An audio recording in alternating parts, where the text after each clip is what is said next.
Bonus episode number 26. And in this holiday season, while we are putting more effort into being forgiving, cheerful, and jolly, I thought I'd go over some of the reasons why you might want to continue the effort throughout the year.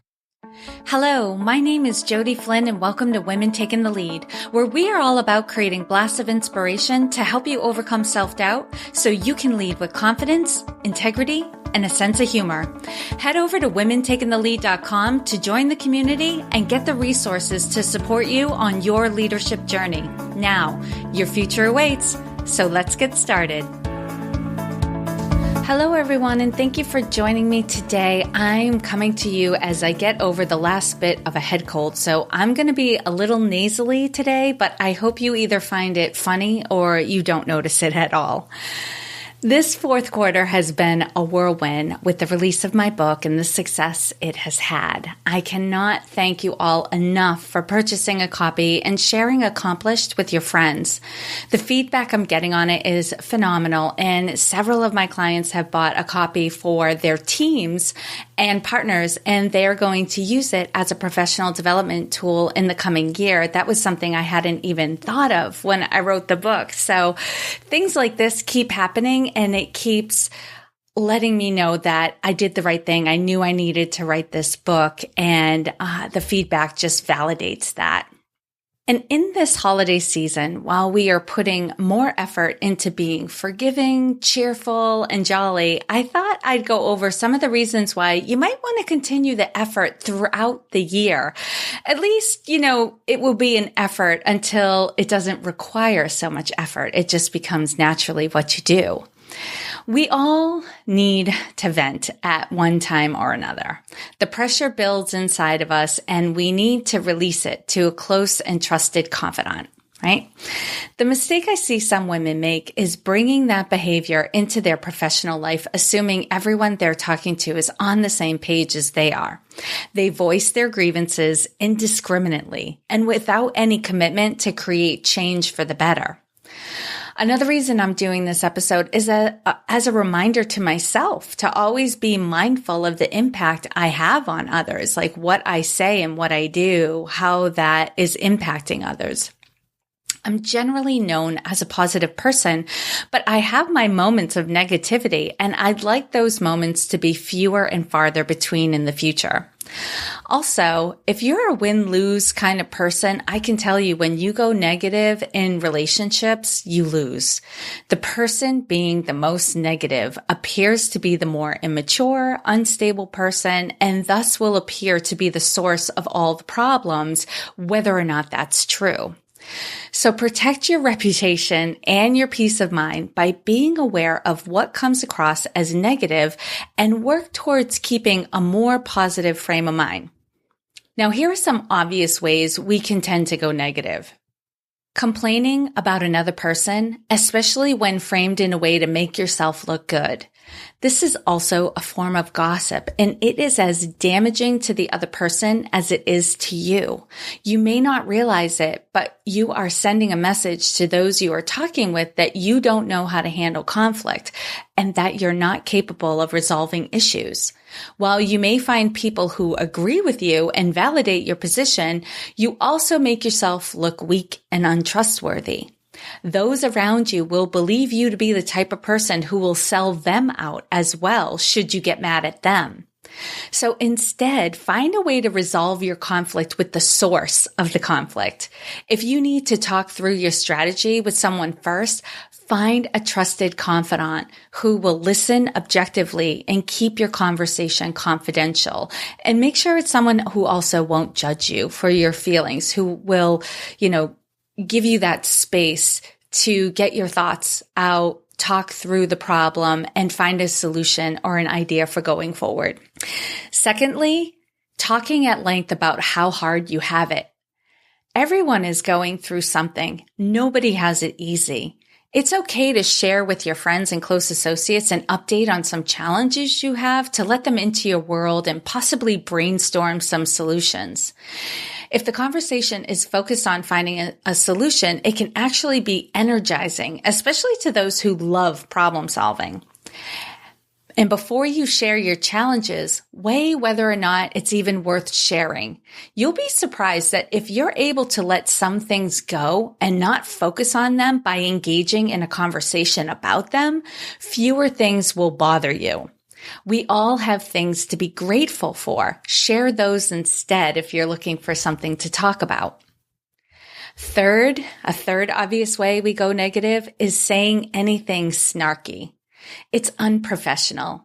I've seen people try to be snarky in mixed company, thinking that it was a good joke, but instead it landed like a lead balloon. Sarcasm is easily misunderstood, so outside of the private conversation you have with your other sarcastic friend, avoid it. It's not worth taking the chance.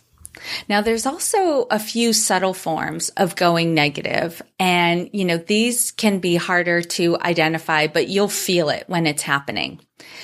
The first one is disagreeing with everyone's ideas without expressing any alternatives or offering to help in the solution.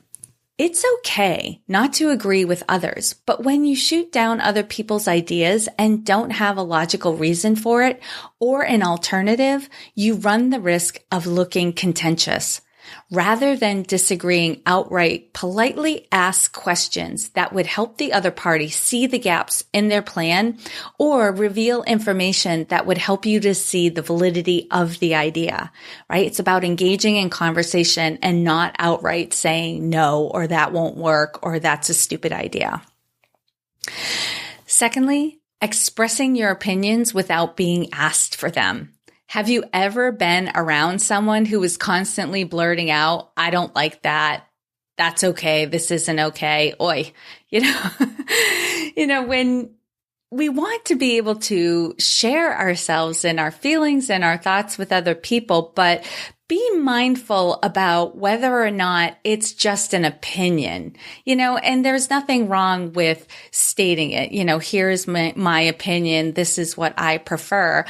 But if the majority of your conversation is all about your opinions and your preferences, that can be kind of draining for other people. Instead, be curious about other people, their perspectives, how they see things. That's much more energizing. And thirdly, moping. This passive-aggressive tactic is usually employed after someone has not gotten their way. Rather than accepting what has been decided, they choose to disengage and refuse to participate in protest. This is considered childish behavior, and it makes the situation uncomfortable for everyone. Rather than moping, either completely remove yourself from the situation or organization if it's that intolerable, or shake it off and start participating again. You will look like a team player and the bigger person. And really that's what it's about. It's about being the person others want to be around. If you want to have greater influence, if you want people to listen to you and include you and feel like you belong, then you want to create that energy and that environment for others. We all can agree that it's draining to be around people who are constantly complaining. Don't be the person others want to avoid because you have a tendency to go negative on occasion. And I go over all the triggers to this behavior and how you can be the person others want to work with, promote, and support as you move towards your goals in my book, Accomplished: How to Go from Dreaming to Doing. And I have a link to it in the show notes as well.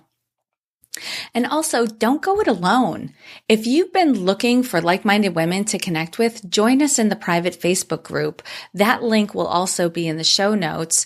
And you can also find it in Facebook by typing Women Taking the Lead Private Group in the search bar. Well, I hope this was very helpful to you. I would love any feedback you have on this. Comment on the post, comment on the show notes, send me an email. You can reach me at Jodi, Jodi, at womentakingthelead.com. I always love hearing from you guys. Thank you again for listening, and here's to your success. Thank you for joining me on Women Taking the Lead. Are you ready to take the lead in your own life but need some support? Head over to womentakingthelead.com/contact to introduce yourself. And to strengthen you on your leadership journey, I'd like to send you off with a quote from Marianne Williamson. Our deepest fear is not that we are inadequate, Our deepest fear is that we are powerful beyond measure. It is our light, not our darkness, that most frightens us. We ask ourselves, who am I to be brilliant, gorgeous, talented, fabulous? Actually, who are you not to be? You are a child of God. Your playing small does not serve the world. There is nothing enlightened about shrinking so that other people won't feel insecure around you.